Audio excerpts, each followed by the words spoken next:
നല്ല മകനാകണം, അതുപോലെ തന്നെ നല്ല ഭർത്താവാകണം, മറ്റുള്ളവരുടെ മുമ്പിൽ നല്ല മനുഷ്യനായി അറിയപ്പെടണം. ഈ തരം കാര്യങ്ങൾ കൂടുതലായിട്ട് താങ്കൾ വിചാരിക്കുന്നത് കൊണ്ട് അത് കരിയറിന് ദോഷം ചെയ്യുന്നുണ്ടോ, അല്ലെങ്കിൽ താങ്കൾക്ക് അതിൻ്റെ പേരിന് കൊടുക്കേണ്ടി വന്ന വിലയെക്കുറിച്ച് താങ്കൾ ബോധവാനാവുന്നു?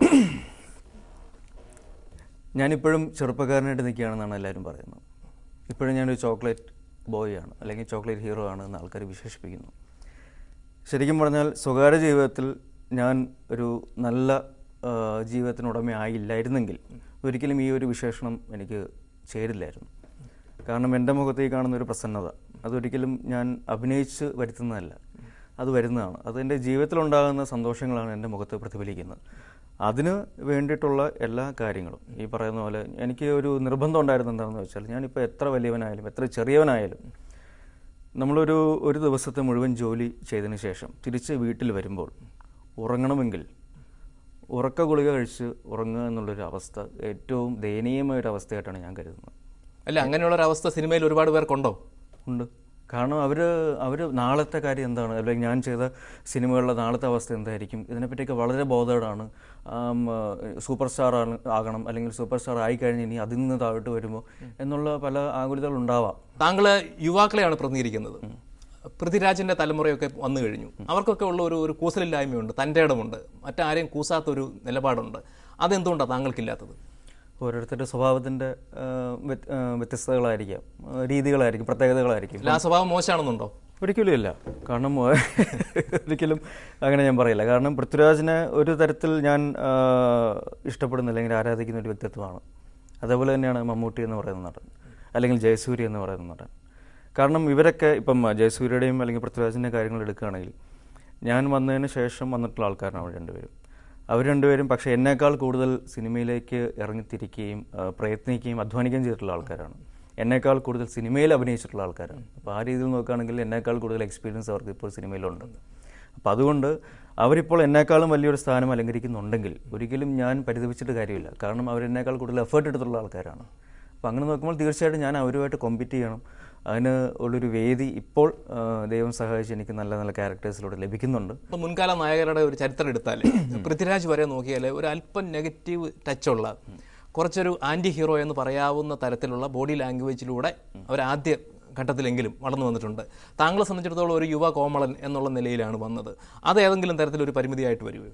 തീർച്ചയായിട്ടും. ഇപ്പം അത് ഓവർകം ചെയ്യാൻ പറ്റിയില്ലെങ്കിൽ അത് ഒരു ആക്ടർ എന്നുള്ള നിലയിൽ എനിക്കൊരു പരിമിതി തന്നെയാണ്. അത് ഓവർകം ചെയ്യാനുള്ള രീതികളാണ് ഞാനിപ്പോൾ ശ്രമിച്ചുകൊണ്ടിരിക്കുന്നത്. അപ്പോൾ അതിൻ്റെ ഭാഗമായിട്ടുള്ള നല്ല നല്ല കഥാപാത്രങ്ങൾ ഇപ്പോൾ ഈ ഞാൻ നേരത്തെ പറഞ്ഞ പോലെ ഇപ്പം ഞാൻ ചെയ്യുന്ന ക്യാരക്ടേഴ്സിൽ വരുന്നുണ്ട് എന്നാണ് അതിൻ്റെ ഒരു പോസിറ്റീവ് സൈഡ്. കുഞ്ചാക്കോ ബോബനെ വേറൊരാളായിട്ട് പരിവർത്തനം ചെയ്യണം എന്നൊരു തോന്നൽ താങ്കൾക്കുണ്ടായിട്ടുണ്ടോ? അപ്പോൾ ഹിന്ദി സിനിമയിലൊക്കെ നായകന്മാരെ പോലെ വലിയ മസിലുള്ള ആളുകളായിട്ടോ അല്ലെങ്കിൽ ഒരു വീരപുരുഷനെ അവതരിപ്പിക്കാൻ തരത്തിലേക്ക് വളരണമെന്ന് വേണമെങ്കിൽ അതെനിക്ക് ചെയ്യാവുന്നൊരു സംഭവമാണ്. വേണമെങ്കിൽ. പക്ഷേ കൊന്നാലും ഞാൻ ചെയ്യില്ല എന്ന് പറയുന്ന രീതിയാണ് മലയാളികൾക്കുള്ളത്. വേണമെങ്കിൽ എനിക്ക് നന്നാവാം, പക്ഷേ മരിച്ചാലും ഞാൻ നന്നാവില്ല എന്ന് പറയുന്നൊരു ആസ്പെക്റ്റ് ഉണ്ട്. അത് ഒരു പരിധിവരെ എൻ്റെ ജീവിതത്തിൽ ഉണ്ടായിട്ടുണ്ട്.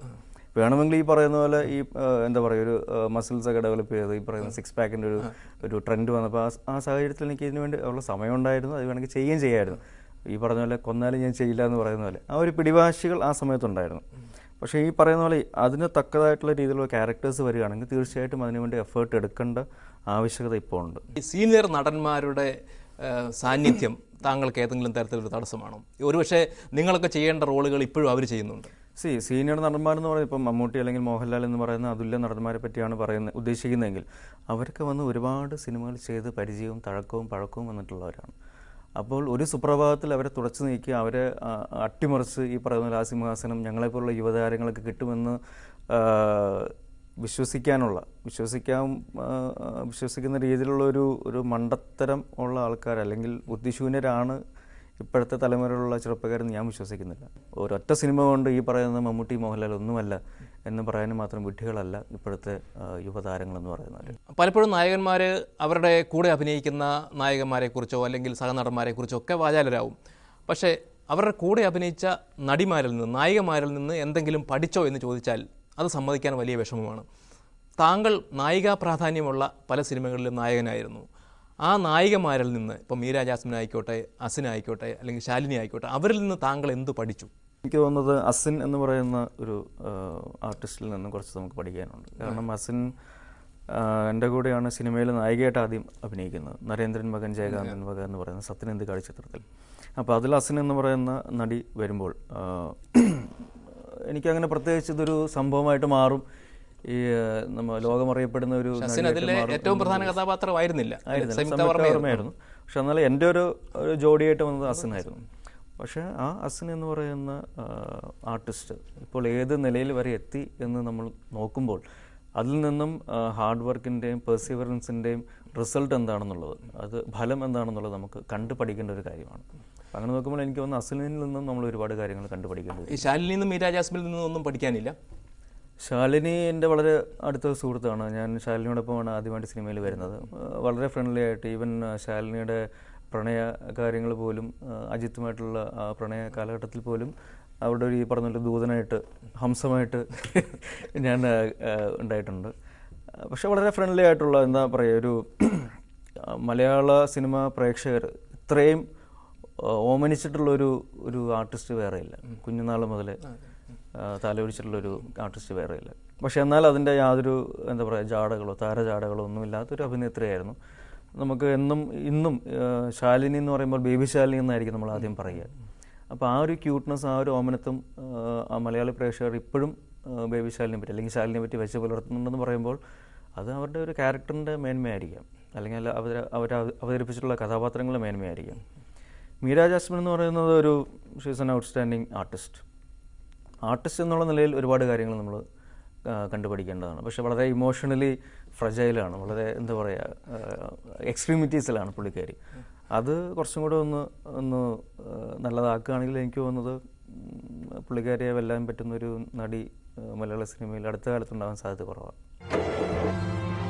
ഞാൻ എൻ്റെ അസിസ്റ്റൻസിന് എൻ്റെ കയ്യിൽ നിന്നാണ് കാശ് കൊടുക്കുന്നത്. അപ്പം അങ്ങനെ നോക്കുകയാണെങ്കിൽ ഇവർ പറഞ്ഞ ആവശ്യങ്ങളൊക്കെ നമ്മൾ നേരത്തെ ചെയ്തുകൊണ്ടിരിക്കുന്ന കാര്യങ്ങളാണ്.